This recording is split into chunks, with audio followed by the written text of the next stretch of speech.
Buenas tardes, vamos a continuar hablando del material de curso civil 2 referente a los bienes, derechos reales y sucesiones. En las reuniones, en las pláticas pasadas y obviamente en las reuniones que hemos tenido por chat he abundado sobre los temas. Nada más que en esta ocasión sí quisiera apuntalar el tema relativo al usufructo, al uso y a la habitación. Esos tres conceptos jurídicos son de suma importancia porque también son las formas o algunas de las formas por las cuales se adquiere la propiedad o se transmite la propiedad. En este caso me referiré al concepto de usufructo. He sostenido, en base a la lectura de nuestro compendio de Derecho Civil número 2, tomo 2, que el usufructo es un derecho real, temporal, de naturaleza vitalicia, por el cual una persona puede usar y disfrutar de los bienes ajenos.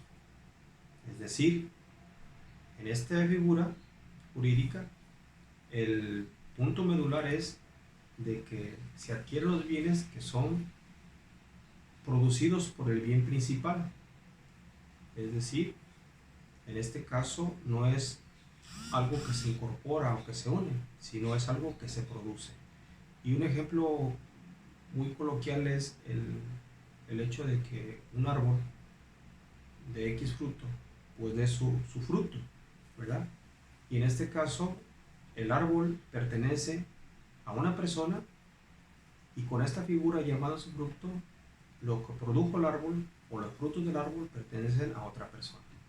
Y en este caso, hablar de pertenecer de un mismo bien que produce el fruto, en ese momento el dueño del árbol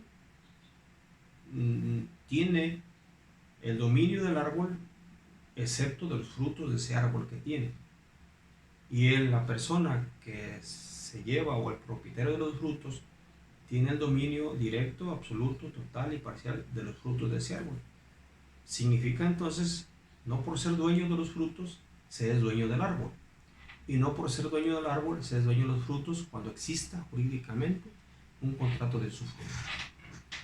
Por tanto, entonces, aquí encontramos dueños diferentes de bienes diferentes. Nada más que un bien es producto de un bien principal, que es el árbol.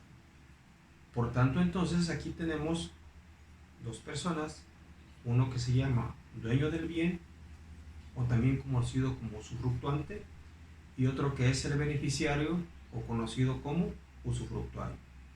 Característica fundamental porque el usufructuario tiene el dominio directo, absoluto y total del bien. Quiere decir que los frutos de ese árbol, que no es de él, pero que los frutos sí son de él puede regalarlos, venderlos, comerciarlos, incluso los puede dar en garantía. Entonces significa para nosotros que el contrato de usufructo viene a solventar algunas cuestiones relativas en las cuales algunas materias no permiten la divisibilidad de los productos, ¿no? Pues en este caso, o de los bienes, en este caso, el árbol sigue siendo de alguien y los frutos son de persona diferente. ¿Cómo se puede considerar o cómo se puede constituir el usufructo? Pues obviamente la constitución del usufructo, la forma más común es el contrato, el testamento, el acto unilateral, la prescripción, incluso la ley.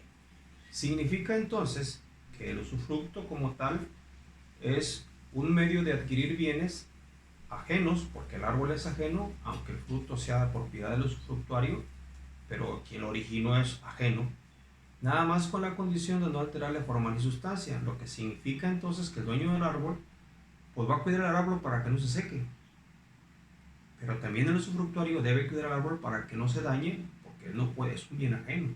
Entonces significa aquí que en estos casos la obligación de las partes en este contrato es precisamente que sean dueños diferentes de una cosa que produce o que tiene un fruto. Por eso se dice usufructo, el uso de los frutos.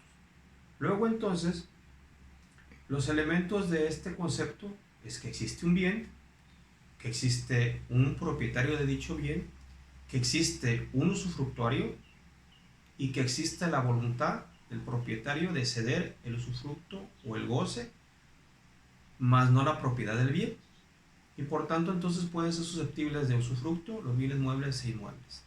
Aquí les voy a invitar entonces a que ustedes revisen en el libro que hemos recomendado las partes y las formas de cómo se pueden construir los usufructuarios.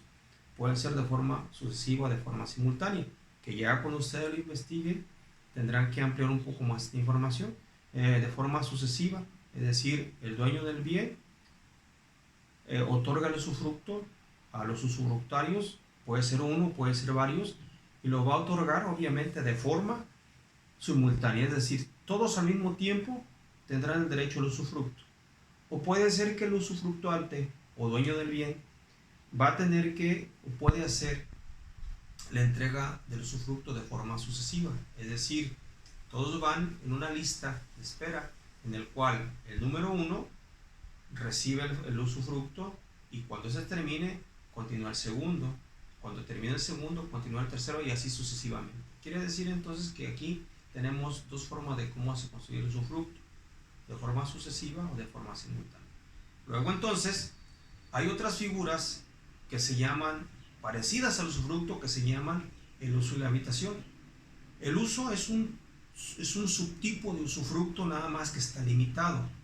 El uso está limitado solamente a que las personas usufructuarias o usuarias, que es el término correcto, personas usuarias, solamente disponen de un bien ajeno para satisfacer la necesidad de él y de su propia familia. Es decir, aquí ya no va a entregar